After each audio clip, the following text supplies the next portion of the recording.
കൂട്ടുകാരെ, എല്ലാവർക്കും നിജോസ് വേൾഡിൻ്റെ പുതിയൊരു വീഡിയോയിലേക്ക് സ്വാഗതം. എല്ലാവരും സുഖമായിട്ടിരിക്കുന്നെന്ന് വിശ്വസിക്കുന്നു. ഞങ്ങളിവിടെ സുഖമായിട്ടിരിക്കുകയാണ്. അപ്പോൾ എല്ലാവരും സന്തോഷത്തോടെയും ആരോഗ്യത്തോടെയും ഒക്കെ ഇരിക്കുക കേട്ടോ. ഒരുപാട് തവണ പ്രഗ്നൻസി ട്രൈ ചെയ്തിട്ടും നിങ്ങൾക്ക് പ്രഗ്നൻസി ആകാത്തതിൻ്റെ അല്ലെങ്കിൽ പ്രഗ്നൻസിയുടെ എല്ലാ ലക്ഷണങ്ങളും ഉണ്ടായിട്ടും കാർഡിൽ പോസിറ്റീവ് വന്നിട്ടും ഉടനെ തന്നെ നിങ്ങൾക്ക് പീരിയഡ്സ് ആകുന്നതിൻ്റെയും സുപ്രധാനമായിട്ടുള്ള 4 കാര്യങ്ങളെ പറ്റിയിട്ടാണ് സംസാരിക്കുന്നത്. ഈ 4 വിഷയത്തെ നിങ്ങൾ സീരിയസ് ആയിട്ട് തന്നെ എടുക്കുക. നിങ്ങൾ ഫെർട്ടിലിറ്റി ട്രീറ്റ്മെൻറ്റ് എടുക്കുന്നുണ്ടെങ്കിൽ അല്ലെങ്കിൽ ഒരു അമ്മയാകാനായിട്ട് ട്രീറ്റ്മെൻ്റ് ഒന്നും എടുക്കുന്നില്ല, നാച്ചുറലി നിങ്ങൾ ട്രൈ ചെയ്തുകൊണ്ടിരിക്കുകയാണെങ്കിലും ഈ 4 കാര്യങ്ങൾ നിങ്ങൾ മനസ്സിൽ വെക്കണം കേട്ടോ. അപ്പോൾ നമുക്ക് എന്തൊക്കെയാണെന്ന് നോക്കാം. വീഡിയോ നമുക്ക് സ്റ്റാർട്ട് ചെയ്യാം. ഹെൽത്തി ആയിട്ടുള്ള ഒരു പ്രഗ്നൻസി നമുക്ക് ഉണ്ടാകണമെങ്കിൽ നമുക്ക് ഏറ്റവും ആദ്യം വേണ്ടത് ഹെൽത്തി ആയിട്ടുള്ള ഒരു അണ്ടവും ഹെൽത്തി ആയിട്ടുള്ള ഒരു ബീജവുമാണ്. നമ്മളിപ്പോൾ പ്രഗ്നന്റ് ആകാൻ വേണ്ടിയിട്ട് ഒരുപാട് ട്രീറ്റ്മെന്റ്സ് എടുക്കുന്നുണ്ട് എന്നുള്ള കാര്യം നിങ്ങൾ ചിന്തിക്കുക. അതായത് പ്രഗ്നന്റ് ആകാനായിട്ട് സ്വതവേ നമ്മളെ സഹായിക്കുന്ന ട്രീറ്റ്മെന്റ്സ് എന്ന് പറയുന്നത് ഫോളിക് ആസിഡിന്റെ മെഡിസിൻ, അയേണിന്റെ സപ്ലിമെന്റ്സ്, അതുപോലെ നമ്മളെ സഹായിക്കുന്നത് അണ്ടം വളരാൻ വേണ്ടിയിട്ട് ലെട്രസോൾ പോലുള്ള മെഡിസിൻസ്, HCG ഇഞ്ചക്ഷൻ, അതുപോലെ ക്ലോമഫിൻ സിട്രേറ്റ് പോലുള്ള മെഡിസിൻസ്, ഇതൊക്കെയാണ് നമ്മൾ അണ്ടം വളരാൻ വേണ്ടിയിട്ട് സഹായിക്കുന്ന പല മെഡിസിൻസും.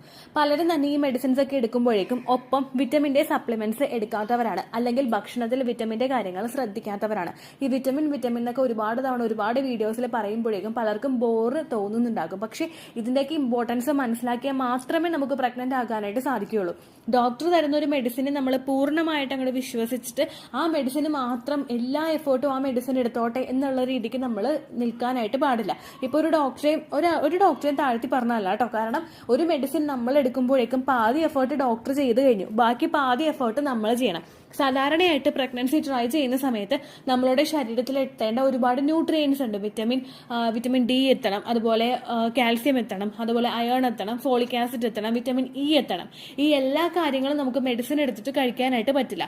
അപ്പോൾ നമുക്ക് എങ്ങനെയൊക്കെയുള്ള രീതിക്ക് ഇതൊക്കെ ശരീരത്തിൽ എത്തിക്കാൻ പറ്റുമോ ആ രീതിക്കൊക്കെ നിങ്ങൾ ശരീരത്തിലോട്ട് എത്തിക്കണം. വിറ്റമിൻ ഇ റിച്ച് ആയിട്ടുള്ള ഫുഡ്, അതുപോലെ വിറ്റമിൻ സി റിച്ച് ആയിട്ടുള്ള ഫുഡ്, വിറ്റമിൻ ഡി റിച്ച് ആയിട്ടുള്ള കാര്യങ്ങൾ, ഇതെല്ലാം നിങ്ങൾ എടുത്തിട്ടില്ല എങ്കിൽ ഗ്രോ ആയി വരുന്ന അണ്ടത്തിന് ക്വാളിറ്റി ഉണ്ടാവില്ല. ക്വാളിറ്റി ഇല്ലാത്ത അണ്ടത്തിന് നമ്മൾ ലെട്രസോൾ മെഡിസിൻ കൊടുത്തത് ഗ്രോ ചെയ്തെടുത്തിട്ട് ഒരു കാര്യം ഉണ്ടാവില്ല.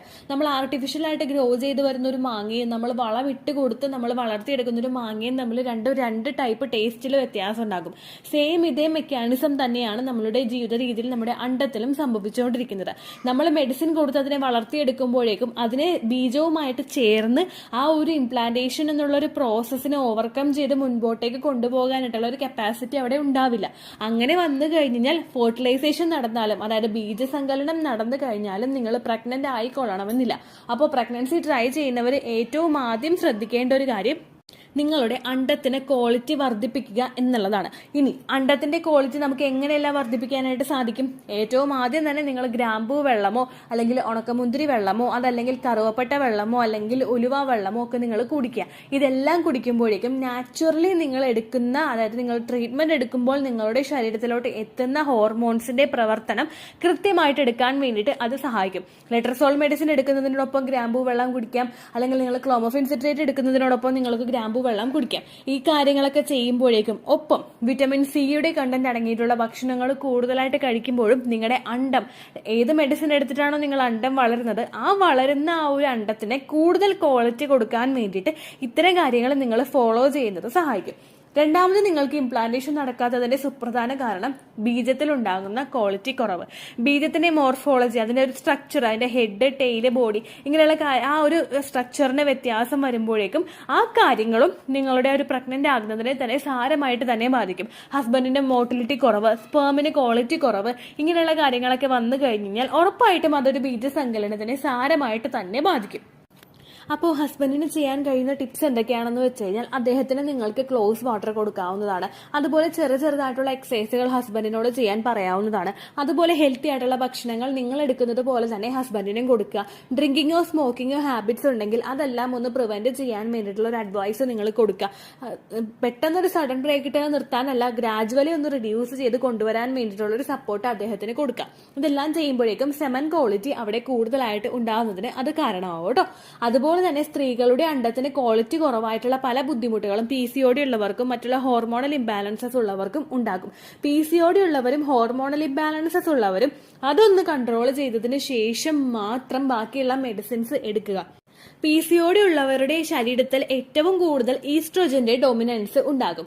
ഈ ഈസ്ട്രോജന്റെ ഡൊമിനൻസ് നമ്മൾ കൺട്രോൾ ചെയ്തിട്ട് പ്രഗ്നൻസി നോക്കിയിട്ടില്ല എങ്കിൽ അണ്ടം കൃത്യമായിട്ട് വളരുന്നതിനെ അത് ബാധിക്കും. അതുപോലെ ലൂട്ടിയൽ ഫേസിന് കൃത്യമായിട്ടുള്ള ഒരു ടൈം കിട്ടാത്തതിനും അത് കാരണമാകും. അപ്പോൾ നിങ്ങൾ PCOD ഒന്ന് കൺട്രോൾ ചെയ്യാനായിട്ട് ആദ്യത്തെ ഒരു 3 മാസമെങ്കിലും നിങ്ങൾ തുടർച്ചയായിട്ട് മെറ്റ്ഫോമിൻ മെഡിസിൻ എടുക്കുക. സാധാരണയായിട്ട് മെറ്റ്ഫോമിൻ മെഡിസിൻ അതുപോലെ ഫോളിക് ആസിഡ് പ്ലസ് അയൺ ആയിട്ടുള്ള മെഡിസിൻസ് ആണ് ഡോക്ടേഴ്സ് കൊടുക്കാറ്. ആ മെഡിസിൻ എടുത്തതിന് ശേഷം നിങ്ങൾ അണ്ടം വളരാൻ വേണ്ടിയിട്ടുള്ള കാര്യങ്ങൾ ചെയ്യുക. ഒരുപാട് ഡോക്ടേഴ്സ് ചെയ്യുന്ന അല്ലെങ്കിൽ നമ്മുടെ കമന്റ്സിൽ ഒരുപാട് പേര് പറയുന്ന ഒരു കാര്യമുണ്ട്, നമ്മൾ ഡയറക്റ്റ് ആയിട്ട് അങ്ങോട്ട് ചെല്ലുമ്പോൾ തന്നെ ഡോക്ടേഴ്സ് കൊടുക്കുന്നത് ലെട്രസോളിന്റെ മെഡിസിൻ ആണ്. എല്ലാ ഡോക്ടേഴ്സും അങ്ങനെ അല്ലാട്ടോ, നല്ല പ്രോസസ്സിലൂടെ കടന്നു പോകുന്ന ഒരുപാട് ഡോക്ടേഴ്സ് ഉണ്ട്. കാരണം നിങ്ങൾ ട്രൈ ചെയ്ത് നോക്ക്, നാച്ചുറലായിട്ട് നോക്ക്, അതിനുശേഷം നമുക്ക് ട്രീറ്റ്മെന്റ് എടുക്കാം എന്ന് പറയുന്നവരും ഉണ്ട്. പക്ഷെ ഇതിൽ ലാഭം പ്രതീക്ഷിച്ചിട്ട് ഒരുപാട് പേര് PCODയുടെ ബുദ്ധിമുട്ട് ഉണ്ടാവുന്നവർ തന്നെ ലെട്രസോളിന്റെ മെഡിസിൻ കൊടുത്തു വിടുക അല്ലെങ്കിൽ HCG ഇഞ്ചക്ഷൻ എടുക്കാനായിട്ട് പറയുന്ന ഒരുപാട് പേരുണ്ട്. പക്ഷെ നമ്മളൊരു ഡോക്ടറുടെ ഒരു കാര്യം, നല്ലൊരു ഡോക്ടറുടെ ഒപ്പീനിയൻ നമ്മൾ കേട്ട് കഴിഞ്ഞാൽ നമുക്ക് മനസ്സിലാകും. നിങ്ങളോട് PCOD ഒന്ന് കൺട്രോൾ ചെയ്ത് നിങ്ങൾ വെയിറ്റ് ഒന്ന് റിഡ്യൂസ് ചെയ്തിട്ട് അതിനുശേഷം ഈ ഒരു PCODയുടെ മെഡിസിൻ കഴിച്ച് ആ കോഴ്സ് കഴിഞ്ഞിട്ട് നിങ്ങൾ വരാനായിട്ട് പറയുന്ന ഒരുപാട് പേരുണ്ട്.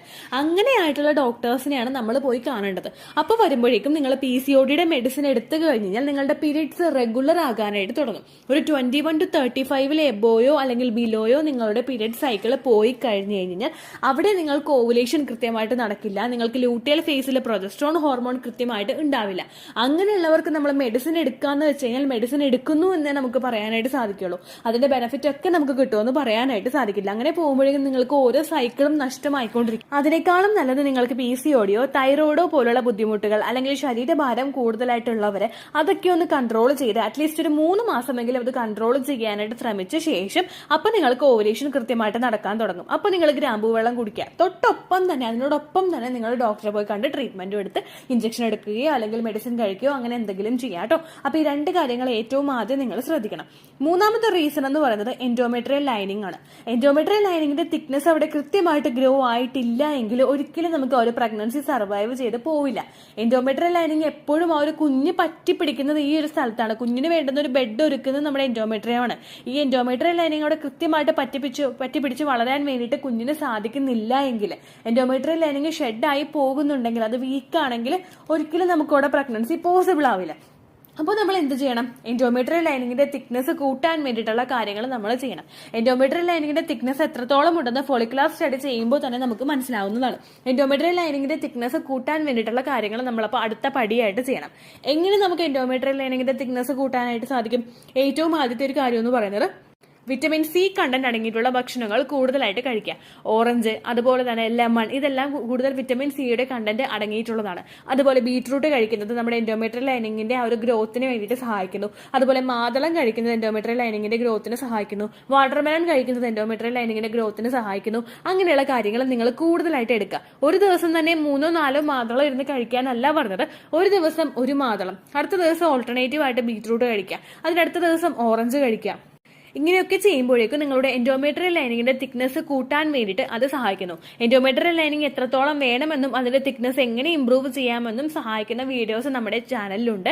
ദീചൂസ് വേൾഡ് എൻഡോമെട്രിയൽ ലൈനിങ് എന്ന് ടൈപ്പ് ചെയ്ത് കഴിഞ്ഞാൽ നിങ്ങൾക്ക് ആ വീഡിയോസ് ഫുള്ള് കിട്ടും കേട്ടോ. അത് നിങ്ങൾ കണ്ടു നോക്കുക. അപ്പോൾ നിങ്ങൾ അടുത്ത പടിയായിട്ട് നിങ്ങൾ ശ്രദ്ധിക്കേണ്ട കാര്യം എൻഡോമെട്രിയൽ ലൈനിങ്ങിന്റെ കാര്യമാണ്. ബീജത്തിന് ക്വാളിറ്റി ഉണ്ടെങ്കിലോ അണ്ടത്തിന് ക്വാളിറ്റി ഉണ്ടെങ്കിലോ എൻഡോമെട്രിയൽ ലൈനിങ് അവിടെ കൃത്യമായിട്ട് വളരുന്നില്ല എങ്കിൽ ഒരിക്കലും നമുക്കവിടെ പ്രഗ്നൻസി പോസിബിൾ അല്ല. അപ്പോൾ നിങ്ങൾ എൻഡോമെട്രിയൽ ലൈനിങ്ങിന്റെ തിക്നെസ് കൂട്ടാൻ വേണ്ടിയിട്ടുള്ള കാര്യങ്ങൾ ചെയ്യുക. അടുത്തതായിട്ട് നിങ്ങളുടെ പ്രഗ്നൻസി ഫെയിൽ ആവാനായിട്ടുള്ള കാരണം എന്ന് പറയുന്നത് കുഞ്ഞിലോട്ടുള്ള ബ്ലഡ് ഫ്ലോ കുറയുന്നതാണ്. നമ്മുടെ ഒരു കുഞ്ഞ് വളരണമെങ്കിൽ കുഞ്ഞിന് വേണ്ടുന്ന പോഷകങ്ങൾ, കുഞ്ഞിന് വേണ്ടുന്ന ഫുഡ് കുഞ്ഞിന് അവിടെ കൃത്യസമയത്ത് തന്നെ കിട്ടണം. അതിന്റെ ഡെഫിഷ്യൻസീസ് അവിടെ ഉണ്ടായി കഴിഞ്ഞു കഴിഞ്ഞാൽ അത് നമ്മളുടെ ആ ഒരു ഇംപ്ലാന്റേഷൻ ഫെയിൽ ആകാൻ തന്നെ കാരണമാകും. എൻഡോമെട്രിയൽ ലൈനിങ് അവിടെ കൃത്യമായിട്ടുണ്ടെങ്കിലോ അല്ലെങ്കിൽ അണ്ടവും ബീജവും അവിടെ കൃത്യമായിട്ട് ജോയിൻ ചെയ്തിട്ടുണ്ടെങ്കിലോ കുഞ്ഞിലോട്ടുള്ള ബ്ലഡ് സർക്കുലേഷൻ കുറവാണെങ്കിൽ ഉറപ്പായിട്ടും അവിടെ കുഞ്ഞിന് ഗ്രോത്ത് ഉണ്ടാവില്ല. ഹാർട്ട് ബീറ്റ് നിന്ന് പോകും, വളർച്ച അവിടെ അവസാനിച്ചു പോകും. നമ്മൾ മെഡിക്കലി ടെർമിനേറ്റ് ചെയ്യേണ്ടി വരികയോ അല്ലെങ്കിൽ നമ്മുടെ ശരീരം തന്നെ ടെർമിനേറ്റ് ചെയ്ത് കളയേണ്ട ഒരു സിറ്റുവേഷൻ ഉണ്ടാവുകയോ ചെയ്യുന്നു. അത് പ്രിവെന്റ് ചെയ്യാൻ വേണ്ടിയിട്ട് നമുക്ക് ചെയ്യാൻ കഴിയുന്ന കാര്യങ്ങൾ എന്ന് പറയുന്നത് ബ്ലഡ് ഫ്ലോ കൂട്ടുക എന്നുള്ളതാണ്. നമുക്ക് എങ്ങനെ ബ്ലഡ് ഫ്ലോ കൂട്ടാനായിട്ട് സാധിക്കും?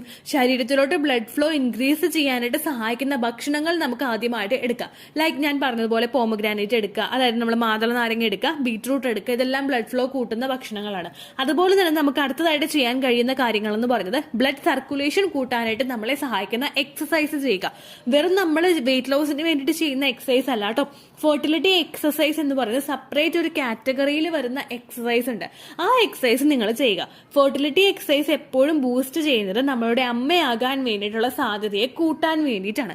അങ്ങനെയുള്ള എക്സസൈസ് നിങ്ങൾ ചെയ്ത് കഴിഞ്ഞാൽ, for example leg up the wall exercise, butterfly exercise, Malasana, cobra pose, ഇങ്ങനെയുള്ള എക്സസൈസ് ഒക്കെ നിങ്ങൾ ചെയ്യുന്നത് നിങ്ങൾ അമ്മയാകാൻ വേണ്ടിയിട്ടുള്ള സാധ്യതകൾ വർദ്ധിപ്പിക്കുന്നു. എങ്ങനെ വർദ്ധിപ്പിക്കുന്നു എന്ന് വെച്ച് കഴിഞ്ഞാൽ ഓവറീസിലോട്ട്, നമ്മുടെ ഫലോപ്പിയൻ ട്യൂബിലോട്ട്, നമ്മുടെ എൻഡോമെട്രിയൽ ലൈനിങ്ങിലോട്ട്, നമ്മുടെ സെർവിക്സിലോട്ട്, നമ്മുടെ വജൈനയിലോട്ടൊക്കെയുള്ള ബ്ലഡ് സർക്കുലേഷൻ കൂട്ടാൻ വേണ്ടിയിട്ട് അത് സഹായിക്കുന്നു. വജൈനയിലോട്ട് കൃത്യമായിട്ട് ബ്ലഡ് സർക്കുലേഷൻ ഉണ്ടായി കഴിഞ്ഞാൽ വജൈനയുടെ pH ബാലൻസ് കൃത്യമായിട്ട് മെയിൻറ്റെയിൻ ചെയ്യാൻ സഹായിക്കുന്നു. സെർവിക്സ് ഹെൽത്തി ആകുന്നു. അപ്പോൾ തന്നെ സെമന്റെ ഒരു പാത്ത് അവിടെ ക്ലിയർ ആകുന്നു. അതിനുശേഷം ഫലോപ്പിയൻ ട്യൂബിലോട്ടുള്ള ബ്ലഡ് സർക്കുലേഷൻ അവിടെ കൂടി കഴിയുമ്പോഴേക്കും ഫലോപ്പിയൻ ട്യൂബിനോട്ട് കൃത്യമായിട്ട് അങ്ങോട്ട് പുഷ് ചെയ്ത് എൻഡോമെട്രിയത്തിലോട്ട് നമ്മുടെ യൂട്രസിന്റെ ക്യാവിറ്റിയിലോട്ട് ആ ഒരു ഫെർട്ടിലൈസ്ഡ് ആയിട്ടുള്ള എഗ്ഗിനെ എത്തിക്കുന്നതിന് വേണ്ടിയിട്ട് അത് സഹായിക്കുന്നു. അതുപോലെ നമ്മുടെ ഓവറീസിലോട്ടുള്ള ബ്ലഡ് സർക്കുലേഷൻ കൂടുന്നത് ക്വാളിറ്റിയുള്ള അണ്ടം 80 to 20 അല്ലെങ്കിൽ 22 സൈസിൽ എത്തിയിട്ടുള്ള അണ്ടം പൊട്ടി പുറത്തേക്ക് വരുന്നതിന് വേണ്ടിയിട്ട് സഹായിക്കുന്നു. അതുപോലെ തന്നെ എൻഡോമെട്രിയൽ ലൈനിങ്ങിലോട്ട് ബ്ലഡ് സർക്കുലേഷൻ കൂട്ടുന്നത് കൃത്യമായിട്ട് തിക്നെസ് മെയിൻറ്റെയിൻ ചെയ്യുന്നതിനും അത് മുൻപോട്ടേക്ക് കൊണ്ടുപോകുന്നതിനും സഹായിക്കുന്നു. അപ്പോൾ ഇത്രയും കാര്യങ്ങളും നിങ്ങൾക്ക് കൃത്യമായിട്ട് ഫോളോ ചെയ്യാവുന്നതാണ്. ഇത് ഓരോ കാര്യങ്ങളും ഓരോ സ്റ്റെപ്പും നിങ്ങൾ കൃത്യമായിട്ട് തന്നെ ഫോളോ ചെയ്യണം. ഇത് ഫോളോ ചെയ്യാണ്ട് നിങ്ങൾക്ക് പ്രഗ്നന്റ് ആകാനായിട്ട് സാധിക്കില്ല. നമ്മൾ ഒരു മെഡിസിൻ എടുത്തിട്ട് ഫുൾ ഹോപ്പ് നമ്മൾ ഡോക്ടർക്ക് മാത്രം കൊടുത്തിട്ട് ദൈവം എന്നെ കാത്തുരക്ഷിക്കുമെന്ന് പറഞ്ഞ് നമ്മൾ ഇരുന്നിട്ട് കാര്യമില്ല. താൻ പാതി ദൈവം പാതി എന്നാ പറയുന്നത്. നമ്മൾ ചെയ്യേണ്ട കാര്യങ്ങൾ നമ്മൾ ചെയ്ത് കഴിഞ്ഞാൽ ഉറപ്പായിട്ടും ഒരു മാസം മുൻപെങ്കിലും ദൈവം നമുക്ക് കയ്യിൽ ആ സൗഭാഗ്യം കൊണ്ടുവന്ന് തരും. അത് നിങ്ങൾ ചെയ്യാനായിട്ട് നിങ്ങൾ വില്ലിങ് ആവണം. പ്രപഞ്ചത്തിൽ അമ്മയെക്കാളും വലിയൊരു പോരാളി ഇല്ലെന്നാ പറയുന്നത്. അപ്പൊ നമ്മളെല്ലാവരും പോരാളികളാണ്, അല്ലെങ്കിൽ പോരാളികളാകാൻ പോകുന്നവരാണ്. ആ ഒരു സ്പിരിറ്റിൽ തന്നെ നമ്മൾ മുൻപോട്ട് പോകണം. നിങ്ങൾ ഏത് തരത്തിലുള്ള ട്രീറ്റ്മെന്റുകൾ എടുക്കുന്നുണ്ടെങ്കിലും, അതായത് ഇഞ്ചക്ഷൻ എടുക്കുന്നുണ്ടെങ്കിലോ IUI ചെയ്യുന്നുണ്ടെങ്കിലോ IVF ചെയ്യുന്നുണ്ടെങ്കിലോ നിങ്ങൾക്ക് ഇത്തരത്തിലുള്ള കാര്യങ്ങളൊക്കെ ഫോളോ ചെയ്യാവുന്നതാണ് കേട്ടോ. അപ്പൊ ഇത്രയുള്ള വീഡിയോ യൂസ്ഫുൾ ആയി കാണുമെന്ന് വിശ്വസിക്കുന്നു. വീഡിയോയുടെ ലെങ്ത് കൂടി പോയിട്ടുണ്ടെന്ന് എനിക്കറിയാം. ഒരിക്കലും അത് വെറുതെ ഇങ്ങനെ പറഞ്ഞു പോയതല്ല, ഒരു ഫ്ലോയിൽ അങ്ങോട്ട് വന്നപ്പോഴേക്കും ആയിപ്പോയാ കേട്ടോ. സോറി, ലെങ്ത് കൂടിയിട്ടുണ്ടെങ്കിൽ ക്ഷമിക്കുക കേട്ടോ. അപ്പോൾ ഇത്രയേ ഉള്ളൂ വീഡിയോ. എന്തെങ്കിലും സംശയം ഉണ്ടെങ്കിൽ നിങ്ങൾ കമന്റ്സിൽ ചോദിക്കുക. പണ്ടത്തെ വീഡിയോയ്ക്ക് കമന്റ്സ് ഇടുന്നവർക്ക് റിപ്ലൈ കിട്ടുന്നില്ലെങ്കിലോ, നമ്മൾ തമ്മിൽ ഓൾറെഡി ഒരു കോൺവെർസേഷൻ ഉണ്ടായിട്ടും അതിന്റെ കണ്ടിന്യൂഷൻ ആയിട്ട് നിങ്ങൾക്ക് റിപ്ലൈ കിട്ടിയിട്ടില്ലെങ്കിലോ, ലേറ്റസ്റ്റ് ആയിട്ട് ഞാൻ ഏത് വീഡിയോ ആണ് അപ്ലോഡ് ചെയ്യുന്നത് അതിന് താഴെ കമന്റ് ഒന്ന് കോപ്പി പേസ്റ്റ് ചെയ്യാനായിട്ട് ശ്രദ്ധിക്കുക കേട്ടോ. അതുപോലെ ഓവുലേഷൻ ഡേറ്റ് കാൽക്കുലേറ്റ് ചെയ്ത് തരാനായിട്ട് റിക്വസ്റ്റ് ചെയ്യുന്നവർ എത്രയാണോ നിങ്ങളുടെ കൃത്യം സൈക്കിൾ ലെങ്ത് അത് മെൻഷൻ ചെയ്യാനായിട്ട് ശ്രദ്ധിക്കുക. സൈക്കിൾ ലെങ്ത് എന്നതുകൊണ്ട് ഉദ്ദേശിച്ചത് ഓരോ മാസവും എത്ര ദിവസം കൂടുമ്പോഴാണോ ബ്ലീഡിങ് വരുന്നത് അതിനെയാണ് കേട്ടോ ഉദ്ദേശിച്ചത്. അതായത് ജനുവരിയിൽ നിങ്ങൾക്ക് ഒരു 1-ാം തീയതിയാണ് ബ്ലീഡിങ് വന്നതെങ്കിൽ, ഫെബ്രുവരിയിൽ നിങ്ങൾക്ക് 2-ാം തീയതിയാണ് ബ്ലീഡിങ് വരുന്നതെങ്കിൽ, ജനുവരി 1-നെ ഡേ 1 ആയിട്ടെടുത്ത് ഫെബ്രുവരി 2 വരെ എത്ര ദിവസമുണ്ടോ അത് എണ്ണി പറയുന്നതാണ് സൈക്കിൾ ലെങ്ത് എന്നതുകൊണ്ട് ഉദ്ദേശിച്ചത് കേട്ടോ. ബ്ലീഡിങ് നടന്ന ദിവസം നിങ്ങൾ എടുത്താൽ മതിയാകും. സ്പോട്ടിങ് നടന്ന ദിവസം, അതായത് ചെറുതായിട്ടുള്ള ബ്രൗൺ ഡിസ്ചാർജോ ബ്രൗൺ കളറുള്ള സ്പോട്ടിങ്ങോ വന്ന ദിവസം നിങ്ങൾ എടുക്കേണ്ട ആവശ്യം ഇല്ല കേട്ടോ. അപ്പോൾ ഇതുപോലെ തന്നെ നിങ്ങൾ ശ്രദ്ധിക്കുക. സൈക്കിൾ ലെങ്ത് ചോദിക്കുന്ന സമയത്ത് എന്നാണോ ഡേറ്റ് അത് നിങ്ങൾ മെൻഷൻ ചെയ്യാതിരിക്കുക. അതായത് ചില ആളുകൾ ജനുവരി 16, ഫെബ്രുവരി 14 അങ്ങനെ പറയും. അങ്ങനെ പറഞ്ഞുകൊണ്ട് കാര്യമില്ല കേട്ടോ. അപ്പോൾ ഇത്രയേ ഉള്ളൂ വീഡിയോ. അടുത്തൊരു യൂസ്ഫുൾ വീഡിയോ ആയിട്ട് നമുക്ക് വീണ്ടും കാണാം. ബൈ.